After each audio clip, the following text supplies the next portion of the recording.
Բարի երեկո հարգելի հետևորդներ, եթերում պրեսինգն է։ Այսօրվա իմ զրուցակիցը քաղաքագիտության դոկտոր, ազգային ժողովի նախկին նախագահ Տիգրան Թորոսյանն է։ Բարի երեկո, պարոն Թորոսյան, շնորհակալ եմ հրավերս ընդունելու համար։ Պարոն Թորոսյան, նախ ուզում եմ խոսենք ներկայիս վիճակի մասին, արդեն որոշ կուսակցություններ հայտարարեցին ժամկետների մեջ է իհարկե, իրենց մասնակցության մասին, իրենց մասնակցության ձևաչափերի մասին հունիսի 7-ի ընտրությունների ներկայացրեցին իրենց ցուցակները։ Ուզում եմ նախ խոսենք ձեր տպավորությունը այս իրավիճակից, որովհետև այո, ընդդիմությունը, այսպես ասած, ներկայացված է մի քանի կուսակցություններով եւ դաշինքներով, բայց որքանով է դա արտահայտում ընդդիմադիր զանգվածի տրամադրությունները, արդյոք ընդդիմադիր հայացքներով ընտրողը ընտրության հնարավորություն ունի։ Երկու տեսակետից կարող ենք խնդիրը քննարկել։ Առաջինը թե ինչ է սպասում մեզ ընտրությունների արդյունքում, եւ մյուսը թե բազմակուսակցական համակարգը ընդհանրապես Հայաստանում ինչ վիճակում է։ Սրանք իհարկե իրար հետ փոխկապակցված խնդիրներ են, բայց մի հանգամանք կա, որ ընտրությանը մնացել է շատ քիչ ժամանակ եւ այնինչ կա եւ բազմակուսակցական համակարգի տեսակետից պիտի դիտարկենք ընտրություններից հետո։ Հիմա եթե անդրադառնանք այն հարցին, թե ինչ կլինի ընտրությունների արդյունքում, ապա թերևս կարելի է ասել հետեւյալը. իշխանությունները աննախադեպ վատ, ոչ բարենպաստ վիճակում են եւ ընդ որում կան բազմաթիվ ակնհայտ դրսևորումներ, ոչ միայն օրինակ տեղական ինքնակառավարման մարմինների ընտրությունների հետ կապված մի քանի տեղերում երևաց, որ իշխանությունը չի կարողանում հաղթել, անգամ սովորական տարբեր դեպքերում, երբ կառավարության ղեկավարը հանդիպում է լրագրողների հետ, երբեք այդքան հակադարձումներ չեն եղել լրագրողների կողմից որևէ կառավարության ղեկավարի կամ որևէ երկրի որևէ ղեկավարի։ Սա մի կողմն է, ընդ որում հեշտ է նկատել, որ քիչ չեն դեպքերը, երբ կառավարության ղեկավարը ուղղակի խուճապի է մատնվում եւ սկսում է օգտագործել բառապաշար, որը բոլորովին էլ հարիր չի այդ պաշտոնը զբաղեցնող մարդուն։ Մյուս դա խուճապի դրսևորում է։ Խուճապը արդեն իսկ իր պահվածքից է երևում, երբ մարդը չի կարողանում մնալ այն դերում, այն տեղում, որը այդ պաշտոնի համար նախատեսված է, իհարկե իր սահմաններով, դուրս է գալիս այդ սահմաններից, իհարկե խուճապ է, բա ինչ է, ինչու է նյարդայնանում մարդը, եթե դա իրեն չի անհանգստացնում այդ հարցադրումները։ Մյուս հանգամանքը կա, քաղաքացիների հետ կապված տարբեր դրվագներ են հրապարակում ինտերնետում եւ այդտեղ էլի էապես ավելի շատացել են այն դեպքերը, երբ քաղաքացիները ակնհայտորեն իրենց դժգոհությունն են հայտնում կառավարությունից, կառավարության ղեկավարից եւ այլն։ Այսինքն արտաքին դրսևորումներով ակնհայտ է, որ կառավարության վարկանիշը զգալի անկում է ապրել 2021 թվականի համեմատ։ Հիշեցնեմ, որ 21 թվականին իշխանություններին ձայն տվեց ընտրելու իրավունք ունեցողների ընդամենը 26% եւ այսօր տարբեր հարցումների արդյունքներ են հրապարակվում, որոնք նույնպես ցույց են տալիս, որ այդտեղից էլ զգալիորեն նվազել է։ Հետևաբար այս ընտրությունների խնդիրը իշխանությունները չեն լինելու եւ որոշիչ իշխանությունների գործողությունները չեն լինելու, չնայած ասեմ, որ այդ գործողություններն էլ շատ հաճախ ակնհայտորեն բեմադրված ինչ որ մի արար են ներկայացնում եւ դա ավելի է վատացնում իրենց վիճակը։ Ավելի կարեւոր է մի բան, թե ինչպես կաշխատի ընդդիմությունը կամ ընդդիմությունը ներկայացնող տարբեր ուժեր ինչպես կաշխատեն առաջիկա ժամանակահատվածում, իրենք ունեն միգուցե ոչ առանցին ինչ որ մեկի հաղթանակի, այսինքն բացարձակ հաղթանակի խորհրդարանում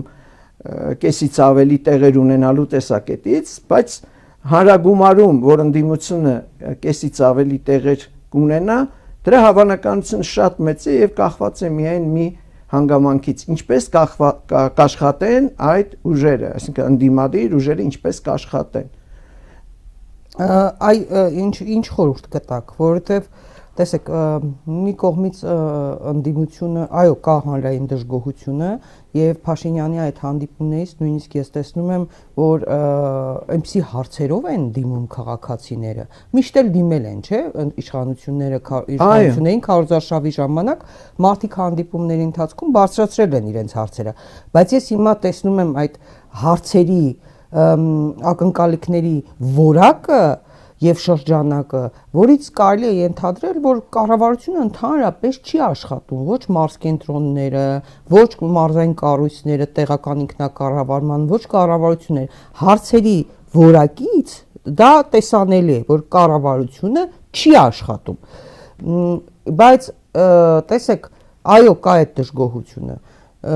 բայց ընդդիմությունը մտավ իշխանությունների թակարդի մեջ, այդ գծած թակարդի մեջ նախկին ներկա պրոռուսական, հակառուսական, չգիտեմ, պրոարևմտյան, հակաարևմտյան, չգիտեմ, այս թակարդները որ դրվեցին։ Մտավ դրա մեջ եւ արդյունքում հիմա չեմ ուզում անվանական անդրադառնամ, ներկայացրեցին կուսակցության ցուցակներ անհայտ կենսագրությամբ մարդկանցով համալրված եւ ինձ սա է մտահոգում, բայց ես որպես ընտրող ես ուզում եմ քաղաքական փորձառություն ունեցող, քաղաքական բովանդակություն ունեցող մարդկանց ընտրեմ, վերջի վերջո ընտրությունը քաղաքական process է։ Իհարկե ճիշտ է եւ դրանով ցավոք սրտի կտրվում է տրամաբանական կապը սերունդների միջեւ, որովհետեւ իհարկե միշտ էլ պետք է երիտասարդությանը տեղ տալ, ներգրավել եւ այլն, ակնհայտ է, բայց այդ երիտասարդությանը պետք է նաեւ գիտելիք ու փորձ փոխանցող մարդիկ, որ իրենց կողքին լինեն, իրենց աջակցեն, որ իրենք կարողանան լիարժեքորեն դրսևորել։ Այդ տեսակետից համոզված եմ, որ այդ դիտարկումը միանգամայն ճիշտ է, ցավոք սրտի մի կողմից իսկապես ազգանուններ են անգամ բարձր տեղերում, որոնք մարդկանց ոչինչ չեն ասում, երբեմն էլ մարդկանց այս հանդիպում ցուցակներում, որ վաղուց իրենք վերջացել են որպես քաղաքական գործիչներ։ Այդ խնդիրը կա, այդ դժվարությունը կա, սակայն թերևս հիմա ճիշտ է, հաշվի առնելով մնացած կարճ ժամանակահատվածը, փորձել լուծել մի խնդիր։ Դա հետևյալն է։ Այս շարունակական անկումն ու աղետը, որ Հայաստանում տեղի է ունենում տարիներ շարունակվելու ակնհայտ դրսևորումներ ունի ընտրություններից հետո, անգամ վստահ եմ իշխանությունները սպասում են հենց այդ ընտրությունները ավարտվեն, իրենք հաղթեն ու անցնեն իրենց ավերների մյուս ուղղություններին կամ կիսատ մնացած գործերը շարունակելուն, եկեղեցու հետ կապված, սահմանադրության հետ կապված եւ բոլոր ուղղությունների հետ կապված, այո, ակնհայտորեն շատ են այդ հարցերը։ Հիմա եւ ընտրողը առաջին հերթին պիտի փորձի երկիրը ազատել այդ սպասվող աղետից։ Սա ամենակարևորն է, որը պիտի ընտրողը հաշվի առնի։ Բայց բնականաբար ընտրողը պիտի կարողանա նաեւ այս ընթացքում, այս մինչեւ ընտրություններ ընկած ժամանակահատվածում ընդդիմությանը ներկայացնել պահանջներ եւ հետագա անելիքների հետ կապված, հաջողությունից հետո անելիքների հետ կապված, որ լավ, այնինչ խնդիրներ եղել են, հասկանալի է, այս մի ամսում կամ երկու ամսում հնարավոր չի շտկել, բայց դրանից հետո հնարավոր է, ի վերջո արմատապես պետք է փոխել։ Այդտեղ մենք գալիս ենք այն խնդրին, որի մասին սկսեցինք խոսել, երբ խնդիրներն էինք ձևակերպում, ընտրություններից հետո ինչ անելու խնդրին, որովհետև իհարկե հնարավոր չէ գործնականում այս կարճ ժամանակում համ այս նախընտրական խնդիրներով զբաղվել, համ ներքին խնդիրներով զբաղվել, բայց Հայաստանի բազմակուսակցական համակարգը ունի սկզբունքային թերություն։ Սա է հենց խնդիրը, համակարգային թերություն։ Եթե անկեղծ լինենք, Հայաստանում լիարժեք կուսակցություններ գոյություն չունեն, որոնք բավարարում են ժամանակակից կուսակցություններին ներկայացվող պահանջներին։ Իհարկե տարբեր է, կարելի է համեմատել, օրինակ մի քանիսը կան, որ հենց պայմանական, ասենք մի շաբաթ առաջ են ձևավորվել, բայց հայտարարում են ընտրություններին մասնակցելու հետ կապված։ Ես կարծում եմ սրանք այն կուսակցություններն են, որոնք անգամ մասնագիտական գրականության մեջ հատուկ անուն ունեն, կոչվում է սփռող կամ սփոյլեր կուսակցություններ, այսինքն ձայները փոշիացնող։ Այո, սրանք են, իրենք լավ էլ հասկանում են, որ իրենք չեն անցնելու, բայց այդ փոշիացման խնդիրը ունեն։ Նախորդ ընտրությունները ցույց տվեցին դա ակնհայտորեն ընտրություններից հետո էլ մի տարօրինակ բան ունեցավ, որ որևէ կայացած կուսակցություն կամ համակարգ ունեցող երկրում չի լինում։ Ընդդիմությունը հավաքեց այդ տեսակի ճակերտավոր կուսակցություններին եւ ինչ որ իբր թե խորհուրդ ստեղծեց եւ պարբերաբար հանդիպում էին քաղաքական կյանքը կուսակցությունների միջև մրցակցության վրա է հիմնված առողջ քաղաքական կյանքը։ Եթե դու համարում ես, որ այն իշխող կուսակցությունը քեզ լիովին բավարարում է, դու պատրաստ ես իրեն աջակցել, գնա միացիր իրեն, դարձիր նորմալ կուսակցության մաս։ Չնայած անկեղծ ասած իշխող քաղաքական ուժը եւս եւ առաջին հերթին լիարժեք կուսակցությանը հատուկ հատկանիշներ չունի։ Կամ իշխանություն չունենան դժվար է ասել, կլինի այդ իշխանությունը կուսակցությունը թե ոչ։ Կարծում եմ հեշտ է ասել չի լինի։ Որովհետև ընդհանրապես մեկ կուսակցություն է, որ դիմացավ այդ խնդրին եւ դրանից հետո ներկայություն ունեցավ խորհրդարանում, դա հանրապետական կուսակցություններ, իրենք հայտարարեցին հիմա որ չեն մասնակցելու, իմ կարծիքով ճիշտ կլիներ մասնակցել, որովհետև դա զուտ կուսակցական խնդիր չի, դա նաև համակարգի կայացման խնդիր է։ Իհարկե հանրապետական կուսակցության մեջ դեռևս այն ժամանակներում թափանցել էին տարբեր տեսակի անձեր, խմբեր եւ այլն, որոնք ի վերջո հանգեցրեցին նրան ինչ տեսանք իր բոլոր թերություններով, սխալներով, բայց ամեն դեպքում դա մի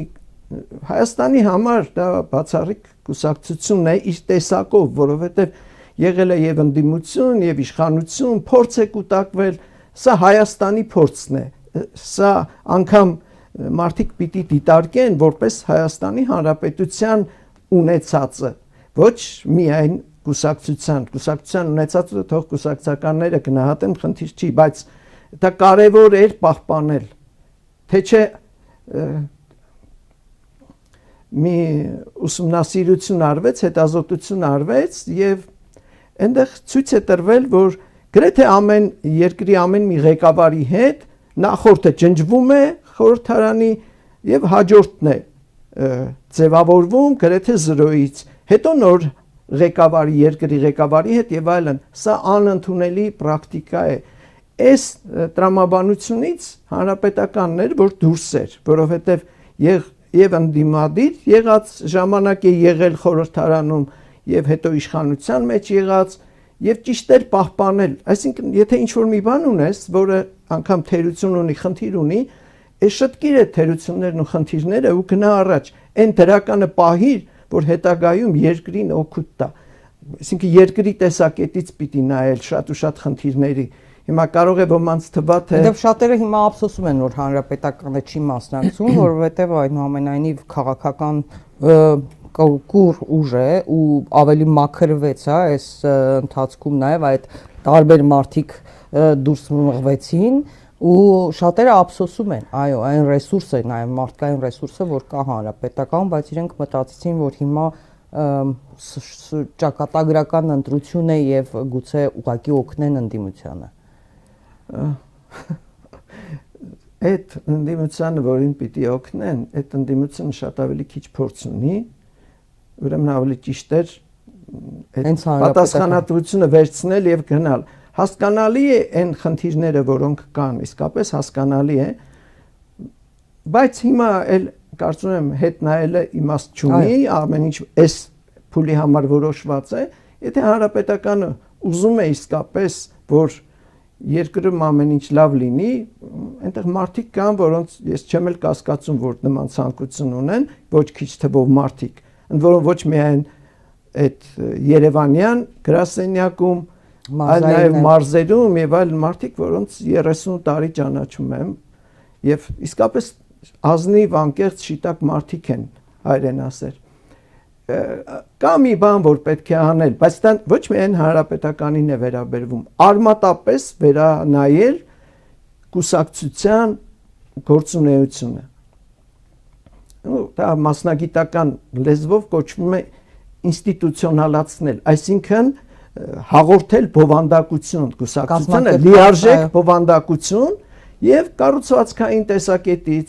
եւ տարբեր մարմինների միմյանց հետ աշխատանքի տեսակետից, որպեսզի թոթափվի նաև այն թերությունը, որը Հայաստանում նաև օբյեկտիվ պատճառներով ժամանակին եղել է, որ կուսակցության նախագահը թվում է ամեն ինչ իր վրա է եղել եւ ինքն է բոլոր հարցերի լուծումները առաջարկել։ Կուսակցությունը կամավոր մարդկանց միություն է եւ այստեղ ընդ որում գաղափարների վրա պիտի հիմնված լինի, ոչ թե այլ անձնական ինչ-որ կամ խմբակային նպատակների։ Այնպես որ դա միայն հանրապետականին չի վերաբերում, նաև մյուսներին, նոր ստեղծվածներին եւ այլն։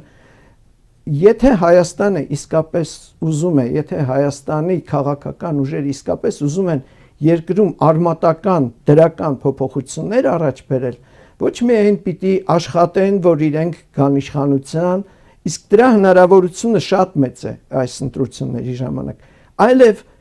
անմիջապես անցնեն իրենց կառույցների ներկազմակերպական հարցերի լուծմանը։ Դա շատ մեծ հույս կտա, որ Հայաստանում ի վերջո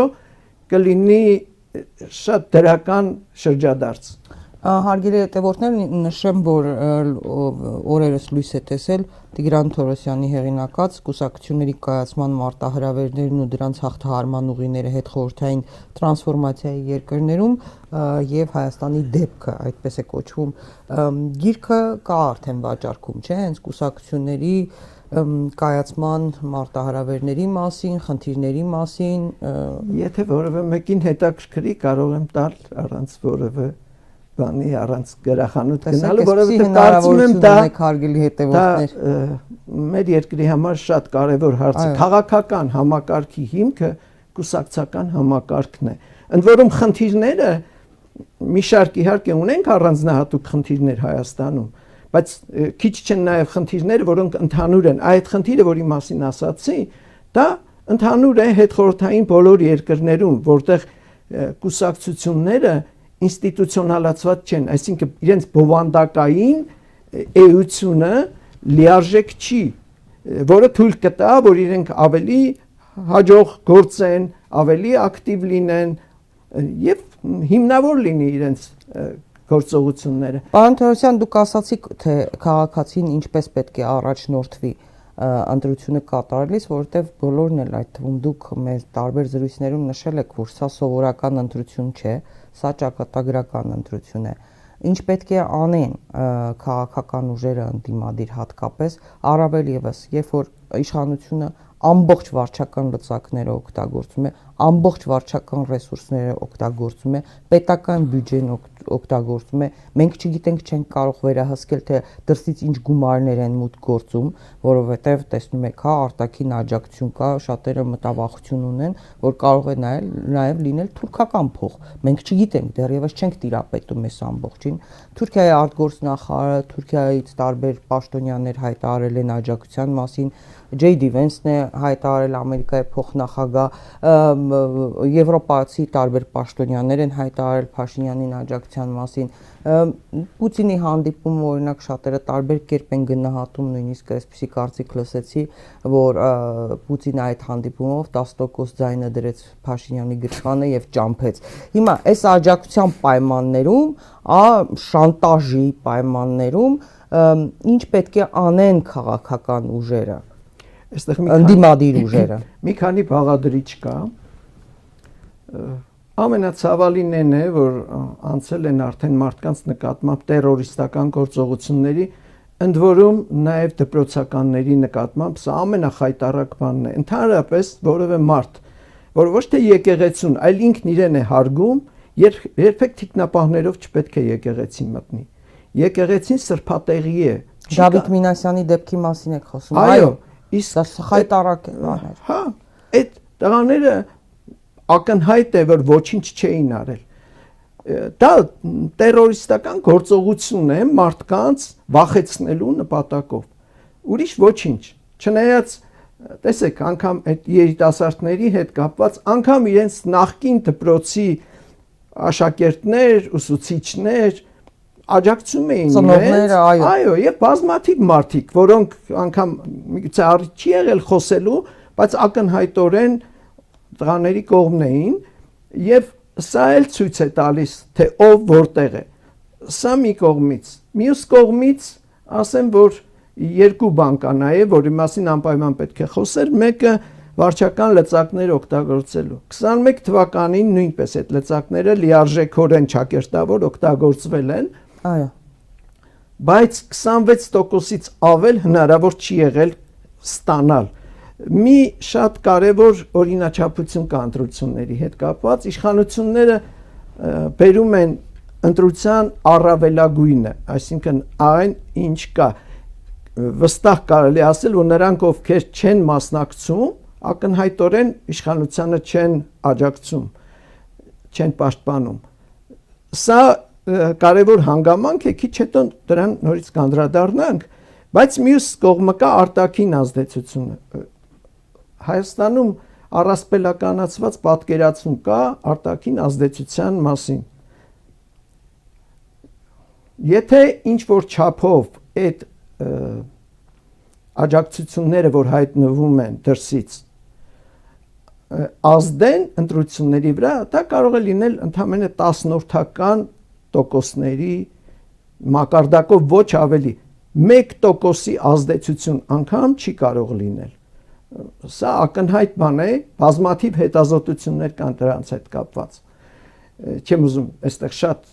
ծանրանալ այս խնդրի վրա, ել չեմ ասում ուրիշ բանի մասին, որ մեր դեպքում կան, այսպես ասած, աջակցության դրսևորումներ, որոնք բացասական բաներ են ավելացնում։ Այդ նույն Թուրքիայի արտգործնախարարը, Ադրբեջանի տարբեր պաշտոնյաներ եւ այլն, հետեւաբար կարելի է ասել, որ գործնականում ոչ մի ազդեցություն ընտրության վրա չի լինելու արտաքին այդ դրսևորումների հետ կապված։ Պարզապես դրանք ավելի նկատելի են եւ դրա վրա տարբեր լրատվամիջոցներ եւ այլն կենտրոնանում են։ Բայց ընտրության արդյունքը որոշելու է Հայաստանի քաղաքացին։ Եվ տեսեք, ես ասում եի քիչ առաջ, որ իշխանությունը կարողանում է բերել առավելագույնը մարդկանց, ովքեր իրենց աջակցում են։ Գրեթե բոլորին կարողանում են բերել։ Մնում է այն հատվածը, որը իշխանությանը չի աջակցում, բայց կողմնորոշված չէ եւ չի գալիս ընտրության։ Հետևաբար ընդդիմությունը պետք է մարդկանց հետ շատ ակտիվ աշխատի, շատ ակտիվ։ Մարդկանց պիտի համոզի, որ ինքը որակապես այլ բան է բերելու Հայաստանին եւ ընտրողին եւ ամեն մի մարդու եւ ամեն մի ընտանիքի։ Սա ամենակարևոր խնդիրն է։ Եթե կարողացան համոզել, բերել մարդկանց ընտրության, միանշանակորեն իրենք հաղթելու են։ Նույն բանը տեղի ունեցավ 21 թվականին, չկարողացան բերել եւ իրենք պարտվեցին։ Ոչ թե այս իշխանությունն է հաղթել, այն որ բարբերաբար ասում են լեգիտիմ, անգամ չգիտեն թե լեգիտիմությունը ինչ է։ Այդ նույն գրքում կա սահմանումը, եթե որևէ մեկին հետաքրքիր է, թող բացի եւ տեսնի։ Լեգիտիմ է այն իշխանությունը, որը ստանում է քաղաքացիների մեծամասնության աջակցությունը։ 26%-ը այդ դրա կեսն է ընդամենը, նվազագույն շեմի կեսն է, այնպես որ այստեղ շատ կարևոր է թե սովորական քաղաքացու հետ ընդդիմադիր ուժերը ինչպես կաշխատեն։ Բայց մի բան էլ կա, որ ցավոք սրտի քաղաքական բաղադրիչը այն ընդդիմադիր ուժերի օրակարգում, որոնք այսօր հայտ են ներկայացրել առաջիկա ընտրությունների հետ կապված, թերություններ ունի։ Օրինակ, ինձ համար շատ տարօրինակ է Արցախի հարցում այդ ուժերի մի քիչ չասեմ վախվորած, բայց զգուշավոր արտահայտությունները։ Ոչ միայն Արցախի, Քրեփի նաև։ Օրինակ ինչ է նշանակում, որ բան է, մենք պիտի սպասենք, այստեղ պիտի ինչ որ տեղ ունենանք, որտեղ արցախցիները ապրեն, սպասենք մինչև վտանգավոր չլինի այնտեղ գնալը։ Իհարկե, վտանգավոր չպիտի լինի, բայց որպեսզի այնտեղ վտանգավոր չլինի, պետք է աշխատանք արվի, շատ մեծ հսկայական աշխատանք պիտի արվի։ Միայն այդ դեպքում Արցախ վերադարձը անվտանգ կլինի։ Ուրեմն պետք է ասել ոչ թե պիտի սպասենք մինչև այնտեղ անվտանգ լինի, այլ պիտի ասել, որ մենք պիտի անպայման ըստ ամենայնի աջակցենք, աշխատենք, որ այնտեղ վերադարձը լինի անվտանգ։ Հա, բայց դրանից առաջ պետք է ասես, որ Արցախի հարցը փակված չէ։ Դու պիտի, այսինքն զգուշավոր չլինես այդչափ, ինչ բան, նախընտրական կոնյունկտուրան ինչ չի հետաքրում, ես ուզում եմ դիրքորոշում տեսնել։ Բայց ես կարծում եմ Հայաստանի քաղաքացիների բացարձակ մեծամասնությունը երբեք Արցախի հետ կապված այն տեսակետին չի, ինչին է այսօրվա իշխանությունը եւ չի աջակցում այդ տեսակ։ Հետևաբար եթե հարցումները ցույց են տվել, վերջերս Արմեն Խաչիկյանի հետ էի խոսում սոցիոլոգ, ընդհակառակը շատ մեծ 70% եւ ավելի մարդիկ, ընդ որում հատկապես երիտասարդներ, իրենք ոչ միայն չեն համարում, որ Արցախի հարցը փակված է, պարոն Թորոսյան, այլև համարում են, որ պետք է հզորանան եւ ետ վերադարձնել։ Գիտեմ, ես շատերի հետ եմ խոսել եւ իսկապես տեսնում եմ այդ պատճառով համոզված ասում եմ, որ մեր ժողովրդի ճնշող մեծամասնությունը այդ տեսակետին է եւ իհարկե այդտեղ խնդիրը բավական բարդ է, շատ աշխատանք պիտի արվի, հատկապես մասնագիտական աշխատանք, սա ակնհայտ է, բայց սա էլ է մի հնարավորություն մարդկանց կողմնորոշելու դեպի ընդդիմությունը։ Այդպես վախվորած, այդպես զգուշավոր պետք չի այդ խնդրին վերաբերել։ Նաև մյուս խնդիրներին, օրինակ, ենթադրենք, ինչպես ասացիք, թրիփի հետ կապված։ Միգուցե իրենց մի քիչ կաշկանդում է այն հանգամանքը, որ այդտեղ Միացյալ Նահանգները շահագրգռված են։ Բայց այդ նույն Միացյալ Նահանգները, նույն Ռուսաստանը եւ ցանկացած պետություն հարգում է նրան, ով ունի հստակ դիրքորոշում եւ հիմնավոր դիրքորոշում, ով իր շահերը պաշտպանում է, ով իր շահերը չի պաշտպանում, ինչ նետում են իրեն դրանով բավարարվում է, բնական է, այդ քիչ առաջ որ խոսում էինք, որ դրսից աջակցություն են հայտնում, նրանք են աջակցություն հայտնում, ովքեր այս բարդ իրավիճակում այն պետությունները հարցեր ունեն լուծելու մեր տարածաշրջանում եւ շատ հարմար է, եթե դրանցից մեկը, ենթադրենք Հայաստանը տվյալ դեպքում, պատրաստ է ամեն ինչ անել այնպես ինչպես իրենք ուզում են։ Այդ տեսակետից պիտի դիրքորոշում ունենաս, պիտի հիմնավորումներ ունենաս։ Չպետք է մոռանալ, որ եթե Հայաստանը զիջում է այս ճանապարհը Միացյալ Նահանգներին, այդտեղ ոչ միայն աշխարհաքաղաքական խնդիրներ են առաջանում բազմաթիվ, այլ նաև առաջանում է Հայաստանի կարևորության խնդիրը։ Հայաստանը այլևս չի ունենում իր ազդեցության ներքո որևէ գործոն, որը կարող է ներկայացնել այդ իր աշխարհաքաղաքական ազդեցություն ունեցող գործընկերներին։ Դու քեզնից մի բան պիտի ներկայացնես։ Հա, բայց հենց իրենց նպատակը ո՞րն է այդ հիմա թշնամիների, Հայաստանի թշնամիների, որ վերանայեն, մոռանան հայոց պատմությունը, ցեղասպանության թեման, ազատագրական պայքարի դրվագները, որ մոռացության տան, որ իբրև թե խաղաղություն ենք ուզում, եկեք մոռացության տանք, հա, որ ազգը դադարի իրեն ընկալել որպես պատմական սուբյեկտ ընդհանրապես, հա, դիրքորոշումներ չունենա, անդեմ մի զանգված լինի։ Նպատակը դա է։ Ես այդ խնդրի մյուս կողմը ավելի եմ կարևորում, որ պետք է անհրաժեշտ աշխատանք անել Հայաստանում։ Այդ թվում նաև գիտնականները, մասնագետները տարբեր պիտի անհրաժեշտ աշխատանք անեն մարդկանց ցույց տալու համար։ Այն ամենը ինչ կա, այն ինչ հնարավոր է անել մեր ուժերին ապավինելով։ Եվ քայլ սկսելով աշխատել առանց, որտեվ երբեմն մարդիկ կան, որոնց հետ երբ խոսում եմ, ասում են, դե պիտի պետությունը աջակցի, իհարկե պիտի պետությունը աջակցի, բայց պիտի նախ մենք օգնենք պետությանը, առանցին մարդիկ, առանցին խմբեր պիտի աշխատեն, որ այդ պետությունը սկսի ընկալել գիտության եւ մասնագետների կարեւորությունը տարբեր խնդիրների լուծման մեջ։ Այնպես որ այստեղ իսկապես շատ անելիքներ կան եւ եթե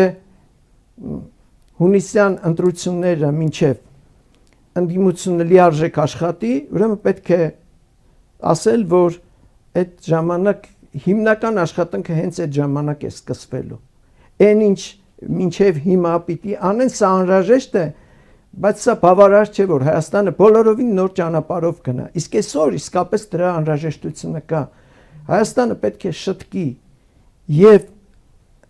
այս իշխանությունների թույլ տված սարսափելի սխալները, աղետալի սխալները, այլ նաեւ այն բոլոր թերություններն ու սխալները, որոնք մինչ այդ եղել են, որովհետեւ այդ ժամանակ էլ չէ եղել եւ դժբախտաբար այդ սխալները կուտակվել են եւ մենք հայտնվել ենք այս աղետալի վիճակում։ Պարոն Թորոսյան, տեսեք, ուզում եմ անպայման սրա մասին խոսենք։ Փաշինյանը շանտաժի է ենթարկում սեփական, ժողովրդին, քաղաքացիներին, չէ, խաղաղության քարոզի ներքո, այսինքն ասում է, եթե ինձ չընտրեք, եթե մեզ չընտրեք, ԿՊ-ին չընտրեք, եթե ես չմնամ իշխանության, պատերազմ է լինելու, ինչ ասեք լինելու է, Սոդոմ Գոմոր է լինելու, քաոս է լինելու, առաջինը վախեցնում է շանտաժ է անում պատերազմով։ Սրա մասին եմ ուզում խոսենք, որովհետև օբյեկտիվ հարցեր են առաջանում, այսինքն Ալիևը քեզ ասել է, որ կրակելու է պատերազմը սկսելու, Թուրքիան է ինչ որ բան ասել, ինչ է պայմանավորվել, ինչու պետք է պատերազմ սկսեն, եւ նաեւ այս աշխարհակաղակական, այս ռեգիոնալ զարգացումները, երբ որ տեսնում ենք, իսկ Ալիևն ով է, որ այդպիսի բան քեզ ասի խոստում բան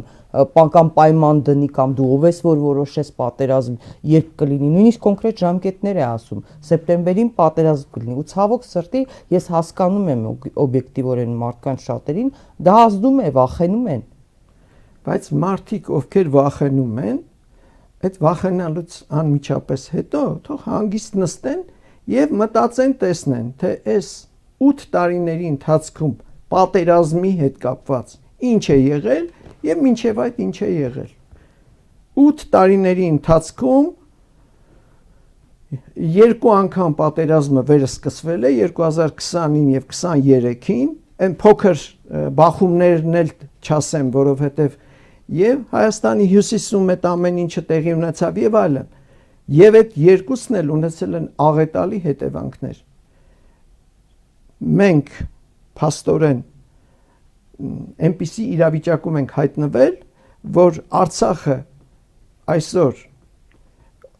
Ադրբեջանի օկուպացիայի տակ է, Հայաստանի զգալի տարածքներ Ադրբեջանի օկուպացիայի տակ է։ Սա է խաղաղությունը։ Երբ որ մեկը հրաժարվում է որևէ ձևով ինքն իրեն պաշտպանելուց, մյուսը այլևս պատերազմելու կարիք չունի։ Դժվար չի նկատել, որ կար ժամանակ առաջ Ալիևը հայտարարեց, որ մենք Երևան մտնելու ենք ոչ թե տանկերով, այլ մարդատար մեքենաներով։ Այսինքն դեմը ոչինչ չի տեսնում։ Ուրեմն սա է պատերազմ բերողը։ Սա է անկում, աղետ, ցեղասպանություն, էթնիկ զտումներ բերողը։ Սա ակնհայտ փաստ է։ Մարդիկ թող ամեն ինչ թողնեն մի կողմ, խնդիր չի։ Փաստերը նայեն ինչ է տեղի ունեցել։ Ադրբեջանցիները որտեղ են այսօր եւ որտեղ էին մինչեւ 2018 թվականը։ Որտեղ են։ Պատերազմը ինչով է վտանգավոր ու վատ։ Երբ էթնիկ զտումներ ու ցեղասպանություն են անում, ինչը տեղի ունեցավ Արցախում, երբ քո տարածքները գրավում են, ինչը տեղի ունեցավ եւ Հայաստանի Հանրապետությունում եւ Արցախի Հանրապետությունում եւ այլն, բազմաթիվ են փաստերը։ Այստեղ չեմ կարծում, որ որևէ ողջամիտ մարդ հանկարծ մտածի, միգուցե իսկապես էս ճիշտ է ասում։ Ինքը բերել է պատերազմ, աղետ, ցեղասպանություն եւ էթնիկ զտումներ։ Ինքը խաղաղություն չի բերել եւ չի կարող բերել։ Իրականում խաղաղությունը երբ է լինում պետությունների միջև։ երբ որևէ պետություն համարում է, որ եթե հանկարծ ինքը հարձակվի մյուս պետության վրա եւ փորձի այնտեղ ինչ-որ տարածքներ գրավել, ինքը կստանա այնպիսի հակահարված, որ ինքը կլինի տուժողը, ոչ թե դիմացի պետությունը։ Սա բացարձակ ճշմարտություն է, երբ Գարեգին Նժդեհը ասում էր խաղաղություն ես ուզում պատրաստվիր պատերազմի, դա էր ասում, նա չէր ասում պատերազմիր, նա ասում էր պատրաստվիր պատերազմի, այսինքն ունեցիր ամուր բանակ, ունեցիր ամուր արժանապատիվ կյանք ապահովող պետություն։ Դիմադրության կամք։ Իհարկե։ Իսկ հիմա ինչ են անում, իհարկե։ խուզում են ամեն ինչ։ Դիմադրության կամքի բացակայություն, սրբությունների բացակայություն, հա, խորհրդանիշներ, ինչ կա վերացնել, հիշողությունդ վերացնել, ոչ մի բան չունես, դու քեզ դարձնում են, չգիտեմ, հա, ինչ որ բույս։ Այո։ Ու ամենավատը, որ վախ են ներշնչում, որ ու անկարողության զգացում են ներշնչում մեր ժողովրդին, հա, մեր ժողովուրդը, այսինքն այդ հաղթանակները դու չես ունեն։ Մենք չպիտի մոռանանք այս տարիների մեր անցած ճանապարհը, իր բոլոր թերություններով, որ սխալներով։ Ես քիչ առաջ էլ ասացի 30 տարիներ Այո, այո, բայց մենք մեծ ձեռքբերումներ ենք ունեցել, եկեք դա է կարևորը։ Մենք խաղաղ ենք եղել այն ժամանակ, երբ հակահարված ենք տվել թշնամուն, ինքներս մեզ պաշտպանել ենք, մեր ընտանիքները, մեր հողը պաշտպանել ենք։ Այդ ժամանակ ստիպված այդ նույն Ալիևը մոտ ինքը եւ իր հայրը 30 տարի ծպտուն չէին հանում, նման ամբարտավան հայտարարություններ չէին անում, թե գնալու են Երևան, չգիտեմ ուր եւ այլն։ Էջմիածինը բանա, ադրբեջանական հողա։ Անկամ 16 թվականին Ալիևը հասել էր այն աստիճանի, որ բողոքում էր, որ փակ դռների հետևում իրեն ստիպում են ճանաչել Արցախի անկախությունը։ 16 թվականին սրանց իշխանության գալուց ընդամենը 2 տարի առաջ։ Սա իրականություն է, սրանք փաստեր են, սա որևէ մեկը ոչ հորինել է, ոչ էլ եւ ամեն մի օբյեկտիվ ողջամիտ մարդ չի կարող է ամեն ինչը չտեսնել եւ հետեւություն չանել։ Ես վստահ եմ, որ բացի այն մի խումբ մարդկանցից, որոնք տարբեր պաշտոններ են զբաղեցնում եւ իրենց համար այդ պաշտոնն ու դրանից ստացած եկամուտը ավելի բարձր է, քան Հայաստանը, իրենց ընտանիքը, մեր ժողովուրդը, դրանցից բացի որևէ մարդ, որ օբյեկտիվորեն վերաբերում է այս ամեն ինչին, որևէ մարդ չի կարող մտածել, որ այ եթե այս աղետ բերած իշխանությունը հեռանա, պատերազմ կլինի։ Այդպես չի լինի։ Առավել եւս կլինի որոշ ճանապարհ անցնելով լիարժեք աշխատանքով կլինի իսկապես իրական խաղաղություն, երբ որ դիմացինը կհասկանա, որ ինքը եթե փորձի ոտնձգություն անել Հայաստանի նկատմամբ, կստանա արժանի հակահարված։ Սա է միայն մեզ ապահովելու։ Իսկ դրա համար պիտի երկիրը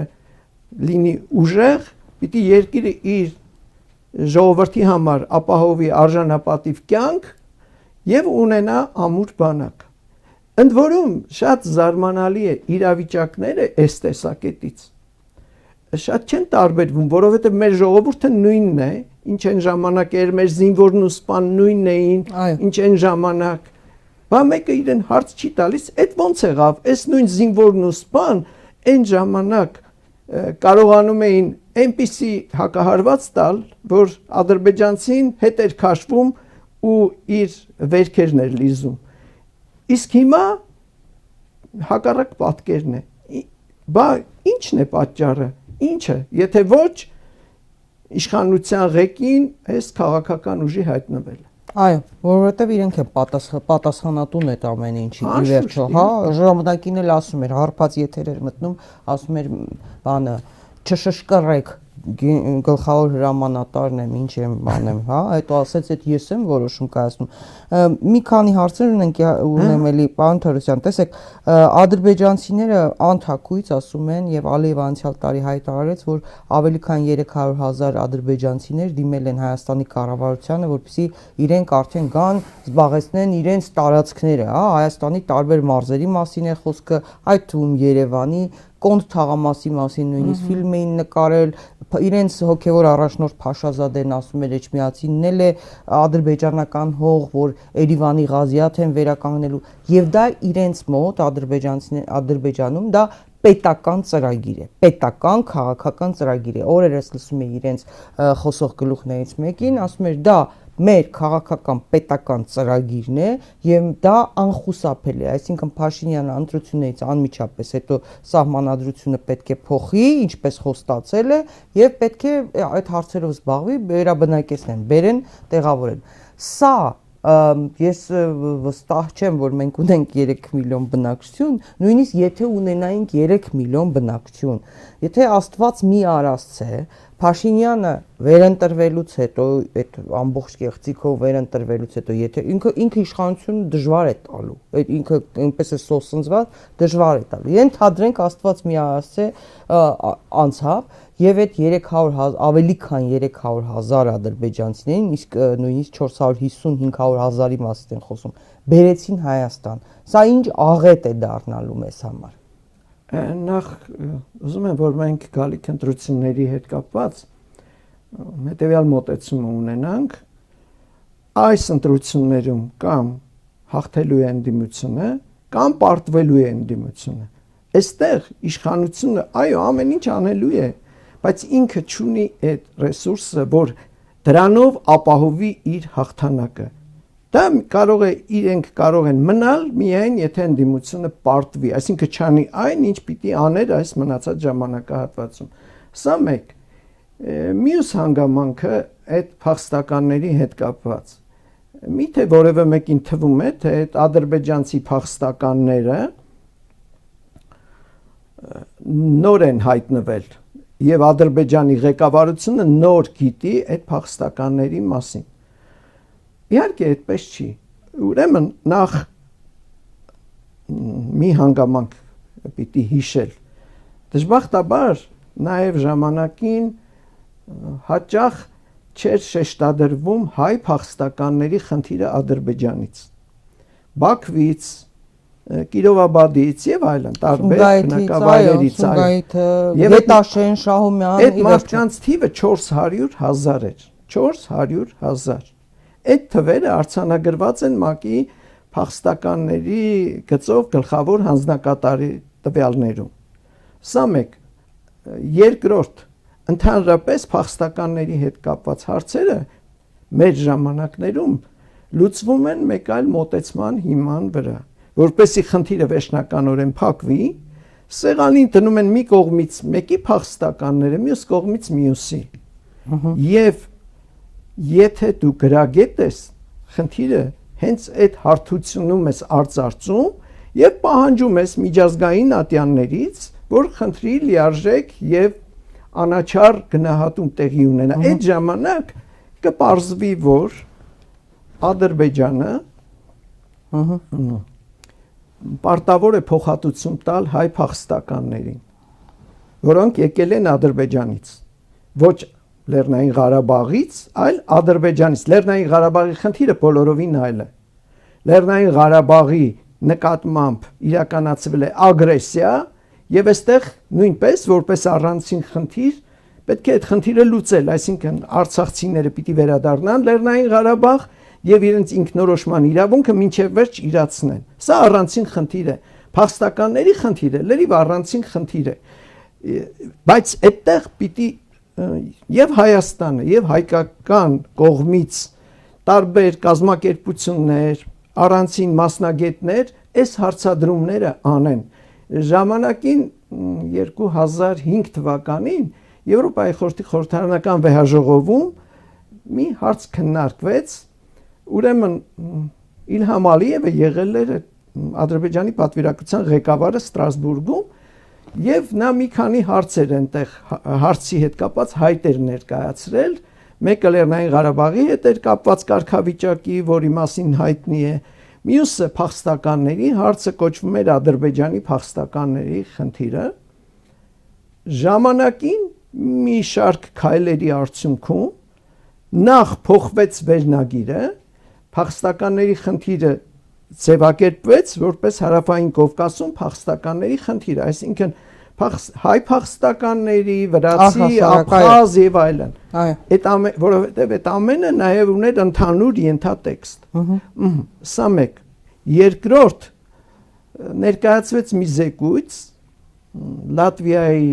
պատգամավորներից մեկը Բորիս Ցիլևիչը ներկայացրեց, որտեղ դահլիճում ներկայացվեց եւ բանում էլ զեկույցում էլ արձանագրվեց, որ Ադրբեջանում կա 8604 փախստական ադրբեջանցի ընդամենը։ Ընդ որում են տեղահանված անձանց հարցը առանձնացվեց այն հարակից շրջանների եւ այլն։ Եվ ադրբեջանցիները հայտնվեցին ծիծաղելի իրավիճակում, երբ անընդհատ խոսում էին 1 միլիոն փախստականի մասին, հետո պարզվեց, որ այդտեղ կա ընդամենը 8604 փախստական, ընդ որում Ալիևը իրենց շնորհել էր Ադրբեջանի քաղաքացիություն։ Սա նույնպես նպաստեց, որ թիվը դառնա 8604։ Հիմա եթե եւ այդ մարդը բերել էր սկզբնական տվյալները ՄԱԿ-ի այդ փաստականների գծով գլխավոր հանձնակատարի տվյալները, այսինքն միջազգային կազմակերպությունների ամենաբարձր կարգավիճակ ունեցող կազմակերպության տվյալները։ Այսինքն ինչի եմ ես այս օրինակը հիշում, որովհետև անհրաժեշտ աշխատանքի դեպքում ցանկացած հարցով մենք ունենք հիմնավոր փաստարկներ ցույց տալու համար, որ ցանկացած հարց, որ կբարձրացնի Ադրբեջանը, շուռ է գալու իր դեմ, բայց դրա համար պետք է անել լիարժեք մասնագիտական աշխատանք։ Ցավոք սրտի այս մարդիկ ընդունակ չեն դրան։ Մինչև հիմա խոսում են տարածքային ամբողջականության մասին։ Մինչև հիմա խոսում են այդ Բայց Ադրբեջանը չի ճանաչել, այդ բանը քարտեզը կպցրած գնում է, այդ ինչ քարտը, այդ ով է ճանաչել, այդ նախ ասեմ, որ Ադրբեջանի ճանաչումը ոչ մեկին պետք չի։ Ադրբեջանը այլ լիազորություն չունի որևէ մեկի, որևէ բանը ճանաչելու։ Ադրբեջանը պիտի հարգի ՄԱԿ-ի կանոնադրությունը, որտեղ գրված է, որ անդամ պետությունները ճանաչում են միմյանց տարածքային ամբողջականությունը։ Երկրորդ պետք է հասկանան վերջապես, որ այդ կեսեջանոց խղճուկ Ալմատայի հռչակագիրը վերաբերում է ընդամենը ԱՊՀ-ի ձևավորմանը, դա որևէ բան չունի։ Հաջորդը, եթե գոնե իրենց մի քիչ նեղություն տան կարդան այդ կեսեջը, կտեսնեն, որ այդ կազմակերպության ստեղծման ժամանակ անդամ պետությունները հայտարարում են այդ հռչակագրով, որ իրենք հարգում են ինքնորոշման իրավունքը։ Եվ ելի բազմաթիվ բաներ, այդ տգիտությունները անընդհատ կրկնելով վերջերս անցած տարի, եթե լավ եմ հիշում, խորհրդարանում համապատասխան պաշտոնյաները նորից խոսում էին այդ անհեթեթության մասին, կամ ասում էին Հայաստանը չի ճանաչել։ Ճանաչողը պետության անկախությունը ՄԱԿ-ն է։ Միջազգային ճանաչումը դա է, իրական ճանաչումը դա է։ Մյուսը երկկողմ հարաբերությունների մասին է մի բան էլ ասեմ ու խնդրեմ։ Ուրեմն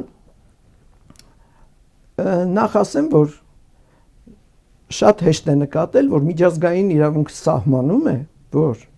պետությունը պետություն է, չճանաչված պետությունը եւս պետություն է։ Մի շարք այնտեղ հատկանիշներ կան, որոնք թվարկվում են եւ Լեռնային Ղարաբաղի Հանրապետությունը դա ունեցել է։ Այնպես որ այդ սուտն ու կեղծիքը, այդ անհեթեթ վայրահաչությունը Արցախի եւ Արցախի անցած ճանապարհի վերաբերյալ սա ակնհայտ է ցանկացած մարդու համար, ով քիչ թե շատ տեղյակ է խնդրի իրական էությունից։ Եվ մի բան էլ ու անցնենք մյուս բանի խնդրին։ Հիմա հաճախ է խոսվում, որ այ տեսեք միջազգային իրավունքը չի հարգվում եւ իհարկե ակնհայտ է, որովհետեւ հասել է իր գագաթնակետին աշխարհակաղակական մրցակցությունը եւ այստեղ տարբեր կողմեր, անգամ այն պետությունները, որոնք իրենք են այդ միջազգային իրավունքը ստեղծել, գրել, պաշտպանել, իրենք են ոտնահարում այն իսկ անտեսում այ եւ դա հասել է ծայրահեղ աստիճանի, բայց մի հանգամանք կա։ ՄԱԿ-ից առաջ կար ազգերի լիգան։ Թվում էր, թե երկրորդ համաշխարհային պատերազմից հետո ամեն ինչ վերջացել է, բայց ստեղծվեց ՄԱԿ-ը, որը դարձավ ազգերի լիգայի իրականում իրավահաջորդը։ Եվ վստահաբար, երբ մի փոքր հանդարտվի այս աշխարհաքաղաքական դաժան մրցակցությունը, ամեն ինչ վերադառնալու է իր շրջանս յուր, այսինքն միջազգային իրավունքը էլի գալու է իր տեղը, որևէ խնդիր չկա այստեղ, որովհետև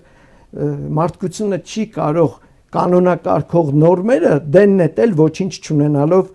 այսքան պետությունների հարաբերությունների կարգավորման եւ նման հակամարտությունների կարգավորման հետ կապված։ Այնպես որ պետք է ուղղակի նորմալ աշխատել, պատրաստվել բոլոր խնդիրներին ու բոլոր հարցերը լուծելի են։ Այդ թվում նաեւ Արցախի խնդիրը իդեպ հատուկ ուզում եմ ընդգծել։ Արցախցիները կարողանալու են վերադառնալ Արցախ եւ հասցնել իրենց ինքնորոշման պայքարը տրամաբանական ավարտին, այսինքն Արցախի հանրապետության միջազգային ճանաչմանը։ Կարգավիճակի հարցը։ Մեկ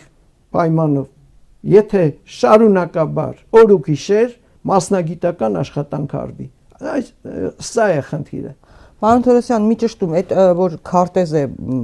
կոսկին կպցնում, այդ նարնջագույն այդ քարտեզը նույնիսկ Պուտինի մոտ էր դրանով գնացել։ Դա ի՞նչ է։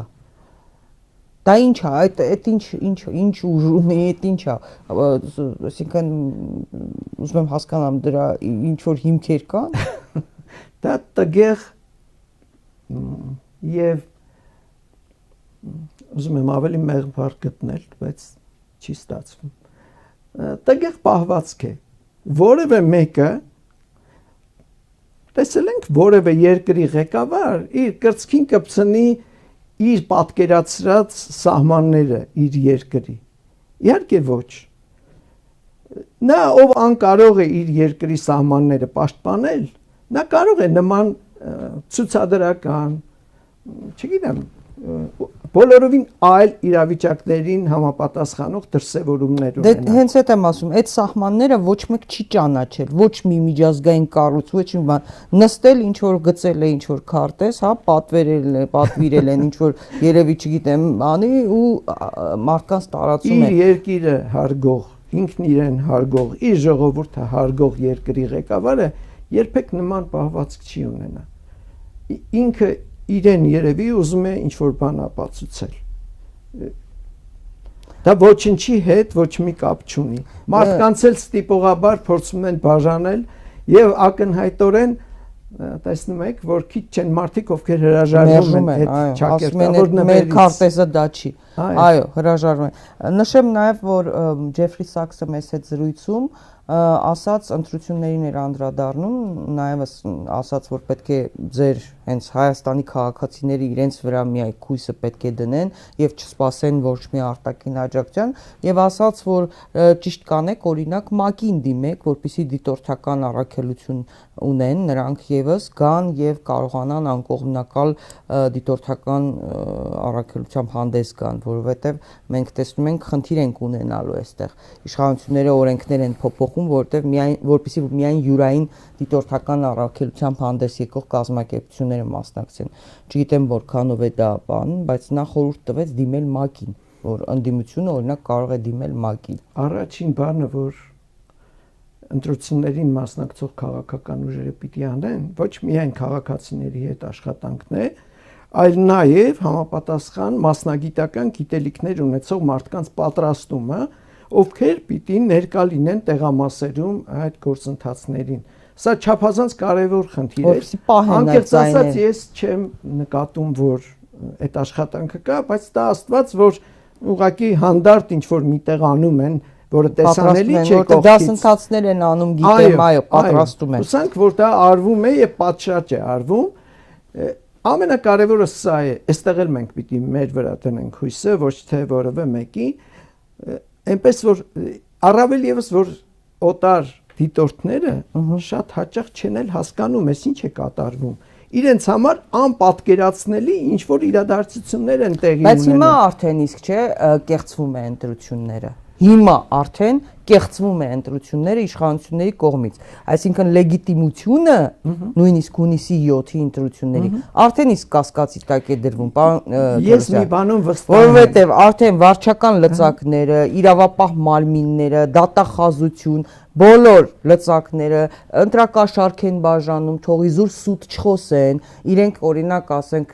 համայնքապետարաններով, մարզպետարաններով, մարդկանց ինչ որ եւ գումարային եւ տարբեր տենդեր, վարկեր են օգնում վերցնեն, սա ընտրակաշարք չէ, ընտրակաշարք է։ Իհարկե շատ օրինակներ կարելի է բերել, բայց չի ուզենա որ մեր դիտողները մտածեն, որ դա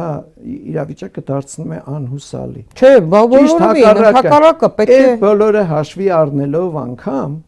իրավիճակը անհուսալի է իշխանությունների համար, եթե ընդդիմադիր քաղաքական ուժերը լիարժեք աշխատեն այս մնացած ժամանակահատվածում։ Ես ավելի քան վստահ եմ, եթե այդ աշխատանքը լիարժեք լինի, մարդկանց հետ ակտիվ աշխատեն, իրենց ներկայացուցիչներին պատրաստեն հանձնաժողովներում եւ այլն, ուրեմն հաջողությունը անխուսափելի կլինի, այո։ Առնվազն մի քանի քաղաքական ուժ իշխանությունից բացի կանցնի խորհրդարան եւ նրանց ձայների ընդհանուր գումարը ավելի մեծ կլինի հաստատ, քան իշխանությանը։ Իսկ ավելի լավ աշխատելու դեպքում անգամ կարող է մեկ քաղաքական ուժ ավելի շատ ձայներ հավաքել, քան ներկայիս իշխանության ուժը։ Իհարկե։ Իսկ ինչու է Փաշինյանը անդադ սահմանադրական մեծամասնության մասին խոսում, անդադ ուզում եւ հիշեցնեմ հեռուստադիտողին, օրինակ հրապարակել էին իրենց նախընտրական ծրագիրը եւ Փաշինյանը այնտեղ բառացի գրել էր Վեհափար Հայրապետին կաթողիկոսին հանելու տուն ուղարկելու մասին։ Սա ինչի է պետք նրան սահմանադրական մեծամասնությունը։ Կարծում եմ պարզ բան կա, որ ինքը խոսում է ավելի մեծ բաների մասին, որոնք ակնհայտորեն անհնարին է իրականացնել, որպեսի թվա, թե դե այն 50%-ից ավել ձայն ստանալը այդտեղ ընդհանրապես հարց չկա, ինքը այսինքն այդ քարոշչական բան է, հա, որ մենք զուտ քարոշչա։ Բնականաբար, մեկը որ 21 թվականին ընդամենը 26%-ն է ստացել, այդ ինչ սահմանադրական մեծամասնության մասին է երազում, երբ որ անցած 5 տարիների ընթացքում ամեն ինչ էլ ավելի վատացել է։ Այդ աղետները, որոնք անպատկերացնելի են, դրանք տեղի ունեցան։ Պարոն Թորոսյան, կարճ ուզում եմ Պուտինի հետ հանդիպման մասին ասել։ Ինչ ասաց Պուտինը ձեր կարծիքով այդ հանդիպումը իմաստը, նշանակությունը ո՞րն էր։ Կարծում եմ դա պետք է դիտարկել նաև մի քանի ուրիշ հայտարարությունների համատեքստում։ Օվերչուկի նկատի ունեք, այո։ Արտգործնախարարի տեղակալ եւ այլն իրենք զգուշացնում են, որ հանկարծ չսխալվես եւ սխալ բաներ չանես, որովհետեւ մենք կտրուկ քայլեր ենք ձեռնարկելու։ Անկամ դրանցից մի քանիսի մասին արդեն հայտարարվեց, որ ահա կհետևեն այսպիսի քայլեր։ Իրենք ունեն դառը փորձ, որ այդ նույն Եվրամիության քայլերը, Միացյալ Նահանգների քայլերը, որոնք սկզբում թվում է թե համագործակցության մասին են, բայց հետո պարզվում է տվյալ տարածքում կամ տվյալ երկրում լիարժեք ազդեցություն հաստատելու նպատակի մասին, տեսնում են, որ պետք է ժամանակին անել, եթե ոչ խնդիրը վերածվելու է Ուկրաինայի նման ծանր դեպքի։ Եվ նախորդ զգուշացնում են, մանավանդ Հայաստանում խոսում են, որ մենք Եվրամիություն հերթական անհեթեթ գաղափարը, որ Հայաստանը պիտի անդամակցի Եվրամիությանը, այդ ասողին ցանկացած մեկին, ով ուզում է լինի, ցանկացած պաշտոնյայի, պետք է ասել, կարող ես թվարկել, թե ինչ պայմաններ պիտի Հայաստանը կատարի, որ դառնա Եվրամիության անդամ, եւ քո կարծիքով այդ պայմաններից յուրաքանչյուրը անելու համար քանի տարի է պետք աշխատել։ Ուկրաինան, որ 100 հազարավոր զոհեր է տվել, ըստ էության հանուն արևմուտքի, Ուկրաինան չի կարողանում անդամակցել։ Վրաստանը, որ այդ ճանապարհը անցավ, չի կարողանում անդամակցել, ընդ որում սրանք պետություններ են, որոնք որակապես մի քայլ առաջ են Հայաստանից, որովհետև ասոցիացիան համաձայնագրեր ունեն Եվրամիության հետ։ Այդ ոնց է որ Հայաստանը պիտի տեսանելի ապագայում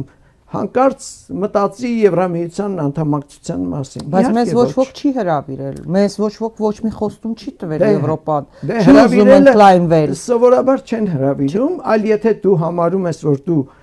մոտ ես այդ պահանջների, չափանիշների բավարարմանը, դու ես դիմում, իրենք էլ քննարկում են, տեսնեն ինչքանով ես համապատասխանում, ինչքանով ոչ։ Չէ, նկատի ունեմ չեն սպասում մեզ այնտեղ։ Նրանք չեն ուզում ընդլայնվի Եվրամիությունը, իրենց համար բեռ դառնա։ Թուրքիան թողնելու է, որ իրեն այդքան տարի մերժում են, Թուրքիան թողնելու է, որ Հայաստանը դառնա Եվրամիության անդամ, իսկ Թուրքիայի խոչընդոտելը չի ազդելու այդ հարցի լուծման վրա։ Թուրքիայի համաձայնության 12 երկիր դարձան Եվրամիության անդամ պետություններ հետ խորհրդային տարածքի, բայց դա չի էական։ Էականը այն է, որ Հայաստանը շատ, եթե անգամ դա համարենք, որ օգտակար կլինի Հայաստանի համար, Հայաստանը շատ հեռու է դրանից։ Ու միայն անհեթեթ նպատակներով կարելի է պրիմիտիվ քարոզչական նպատակներով կարելի է այսօր խոսել Եվրամիության անդամակցության մասին։ Ասում են վիզաների ազատականացում, բայց ասում ենք SEPA-ի մեջ վիզաների ազատականացման մասին հստակ նշված էր։ Եվրամիություն ինչու՞ չես կատարում։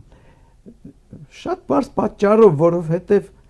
դրա տակ կան տարբեր պահանջներ, որոնք պիտի բավարարվեն հետոնոր այդ նպատակ է ինչ որ ժամանակ իրականացնելու համար։ Բայց պայմանները չեն կատարվում։ Եթե պայմանները չեն կատարվում, դու չես էլ կարող պահանջել, որ դա արվի։ Էլ չեմ ասում մյուս բաղադրիչի մասին, որը այսօր շատ ավելի կարևոր է։ Հայաստանը իրավունք չունի մտնելու աշխարհաքաղաքական բախումներ ունեցող պետությունների արանքը եւ այնտեղ փորձել խուլիգանություն անել, իբր ինչ որ բան փախցնել։ Չի լինում։ Այդ ժամանակ պատժվում ես։ Այսինքն Պուտինը զգուշացրեց նախ, որ դուք չեք կարող, հա, Հայաստանը անդամակցել ԵԱՏՄ-ին եւ Եվրոպական միությանը միաժամանակ անհնար է։ Դրա հետևանքները ինչա, չգիտեր Փաշինյանը, որ նորից զգուշացրեց այդ կամերաների առաջ։ Եղել է մի ժամանակահատված, ես մի քանի տարվա ընթացքում, երբ փորձ է արվել գնալ Մոսկվա եւ խոստումներ տալ, որ ոնց մենք ձեր, չգիտեմ, ինչն ենք, բարեկամն ենք եւ այլն, գնալ ուրիշ մայրաքաղաքներ, Բրյուսել, Վաշինգտոն եւ այլն, Լոնդոն, Փարիզ, ասել որ մենք եվրոպական քաղաքակրթության մաս ենք, մենք բնականաբար գալու ենք դեպի Եվրամիության, բայց կամաց այս ամեն ինչը դուրս է գալիս ջրի երես եւ պատրաստիպած ես ինչ որ մի պահի հստակ ասել, հիմա դու աճ ես գնում թե ցախ, դու չես կարող միաժամանակ եւ աճ գնալ եւ ցախ։ Հիմա մանավանդ որ եվրոպական այդ գագաթնաժողովն է լինելու, Եվրոպական միության գագաթնաժողովը Երևանում, պարոն Թորոսյան, ես օրինակ մտածում էի, որ մանավանդ որ այդ հանդիպումը եւ դրանից առաջ զանգը Պուտինի հետ Փաշինյանի նախաձեռնությամբ է եղել եւ ինձ մոտ այնպիսի տպավորություն էր, որ Փաշինյանը այդ որ այդ թատրոնը խաղում էր, որ իբրև թե տեսեք ես Պուտինին ոնց եմ պատասխանում, դա արվում էր Եվրոպական միության գագաթնաժողովից առաջ, որտեվ եվրոպացիներն էլ Փաշինյանին չեն հավատում։ Նրանք եւս չեն հավատում եւ ինքը այսպես ասած ցույց էր տալիս, որ տեսեք ես Պուտինի հետ sense կարող եմ խոսել, նենց կարող եմ խոսել։ Այդ ժողովը որևէ էական նշանակություն չունի։ Այդ գագաթնաժողովը լինելու է այստեղ։ Իհարկե, դա բարի ցանկությունների, այսպես ասած, արտահայտման մի ասպարեզ է, ուրիշ ոչինչ։ Որևէ լծակ, որևէ հիմք, որևէ լիազորություն չունեցող մի հավաք է, որ ժամանակ առ ժամանակ կազմակերպվում է եւ սկսեց կազմակերպվել այն բանից հետո, երբ պահ եկավ, որ Եվրամիությունը փորձեց խորհրդային միության փլուզումից հետո առաջացած անկախ պետությունների մի մասին գրավել դեպի իրեն եւ ցույց տալ իր վերաբերմունքը։ Հիմա սա ճիշտ չի շատ կարևորել էս ժողովը, այսպես ասած, եւ այդ առումով դա որևէ նշանակություն չի ունենալու։ Եվ վստահ եմ, որ Հայաստանի քաղաքացիների համար էլ առանձնապես էական չէ։ թե տարբեր երկրներից ինչ որ մարդիկ կգան 2-3 օր Երևանում կմնան, ասենք հա էլի Ուրսուլա ֆոն դեր Լայենը եթե չգիտեմ պաշտպանի կամ Կայա Կալասը վայ ասենք Երևանցին կամ չգիտեմ Արմավիրցին գնալու է բանանի Փաշինյանը Բախտաբար այսօր եվրոպական եւ ոչ միայն եվրոպական պաշտոնյաները շատ ցածր մասնագիտական գիտելիքներ ունեցող մարդիկ են եւ հաճախ իրենց թույլ են տալիս արտահայտություններ, որոնք վկայում են միայն իրենց տգիտության մասին։ Մինչեւ հիմա եվրոպացիները չեն կարողանում հասկանալ, որ Կասպյան ավազանից էներգակիրներ տեղափոխելը Եվրոպա միգուցե լավ երազանք է, բայց անիրական։ Եվ շարունակում են, չնայած այստեղ ուրիշ հանգամանքներ կան, ցավոք սրտի որոշ բյուրոկրատական շրջանակներ արդեն սովորել են, որ սրա աջակցության դիմաց իրենք կարող են ինչ-ինչ անձնական օգուտներ ստանալ։ Պարոն Թորոսյան, վերջում գիտեք ում կուզեի ձեր խոսքը ուղեիք։ Մարդեք ով պետական կառավարման համակարգում եւ առհասարակա անկախ Հայաստանի կայացման տարբեր ոլորտներում ձեր կարևոր դերակատարումն եք ունեցել եւ այսօր նույնիսկ որքան էլ քննադատեն այդ 30 տարիները շատ հաճախ ասում եմ նախկինները ապրեն իրենց սխալներով, իրենց բոլոր թերություններով հանդերձ, որ այս պետական համակարգը այսքան քանդում են հիմքերից եւ դեռ չի փլվում։ Եվ մշտապես այդ համակարգերը, լինի կառավարություն, առանձին նախարարություններ, ոլորտային կառույցներ դիմանում են պետական կառավարման համակարգում եղած մարդկանց շնորհիվ։ Այդ այսպես աշխատող ԿՊԱ-ականները PR-վում են, շոու են անում, նկարվում են, բայց մասնագետներ կան եւ երիտասարդ եւ ավագ սերնդի պետական կառավարման համակարգում բոլոր գերատեսչություններում, որոնք սյունի պես պահում են։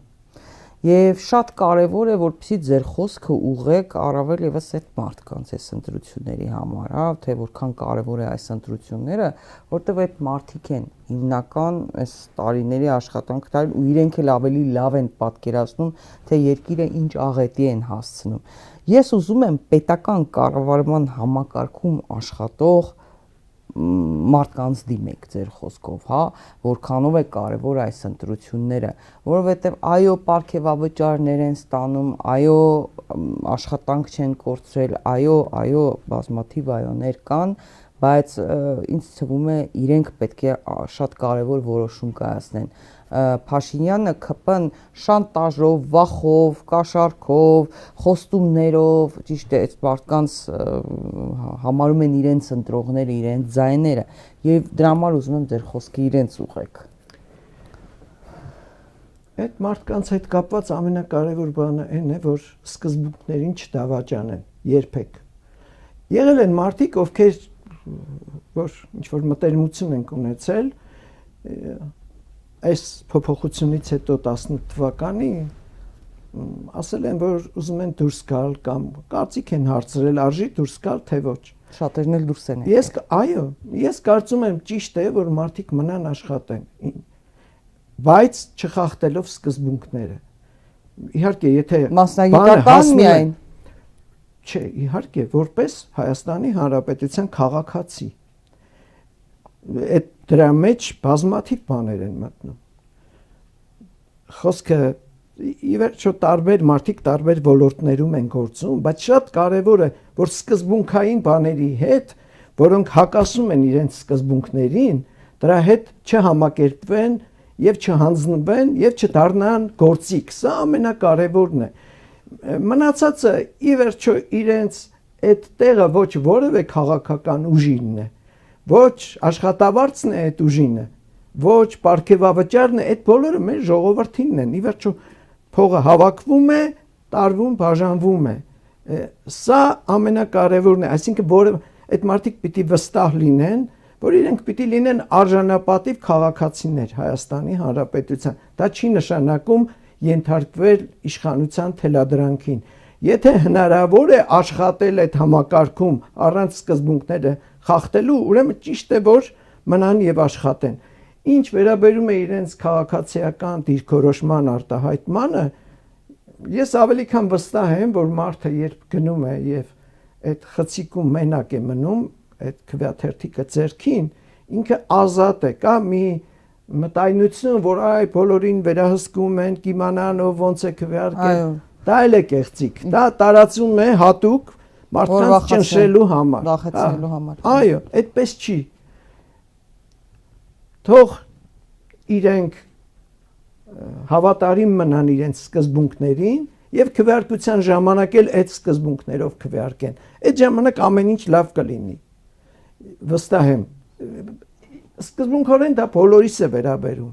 Ոչ միայն այն մարդկանց, ովքեր պետական համակարգում աշխատում են։ Սկզբունքները կարևոր են, շատ կարևոր են։ Որովհետև հավանում են, որ կարգեված վճար են տալիս, տեսեք, աշխատանքի չեն հեռացրել, մեծ նվեր են արել, հետևաբար իրենք պիտի գնան ու իրենց քվեարկեն։ Չնայած ասում են, որ պետական աշխատող պատերազմ են բերել, հազարավոր մարդիկ են զոհվել, որ մեր հայրենիքի կարևոր հատվածներն են տվել թշնամուն եւ էլի բազմաթիվ բաներ։ Որ թշնամին այս պահին գտնվում է Հայաստանի տարածքում, թույլ տվել, որ իրականացվի հազար ու մի նման բաներ։ Սա նորմալ արժանապատիվ մարդը չի կարող մի կողմ դնել ու ասել հիմա հաշվեմ տեսնեմ ինչքան է աշխատավարձը, եթե ենթադրենք 300,000-ից ավել է, ուրեմն ոչինչ, եթե պակաս է, փողով չի, ամեն ինչ, փողը կարևոր բան է, որ մարդը արժանապատիվ կյանքով ապրի, բայց փողը ամեն ինչ չի եւ չի կարող արժեքներն ու սկզբունքները փոխարինել։ Շնորհակալ եմ, պարոն Թորոսյան։ Իդեպ մեր ընթերցողներից օրինակ քանի հոգի կարող են ունենալ դիմել ձեր գիրքից ունենալ։ Ասենք կարող ենք ասենք առաջին 10 հոգին կամ 15 հոգին, եթե դիմեն նվիրենք։ Ցանկացած մարդ, ով իսկապես կուզենա կարդալ, որևէ խնդիր չկա։ Ես չեմ ուզում որևէ սահմանափակում տնել։ Կարող են, ասենք ասում ենք 10 հոգի կամ 15, 16-րդը իր կարդալը ավելի կարևոր է, քան այն 10-ը։ Ինչու է այդ մարդուն զրկել հնարավորություն ուրեմն սպասում։ Այո, 16-րդին ենք սպասում։ Շատ շնորհակալ եմ, պարոն Թորոսյան։ Շատ հետաքրքիր զրույցի համար, դեռ խոսենք դեռ ընտրություններին, տեսնենք ինչեր է սպասում, սյուրպրիզներ կլինեն դեռ մինչև ընտրությունները։ Հարգելի հետևորդներ, հիշեցնեմ իմ զրուցակիցներ քաղաքագիտության դոկտոր, Հայաստանի ազգային ժողովի նախկին նախագահ Տիգրան Թորոսյանը կհանդիպենք, հաջողություն ձեզ։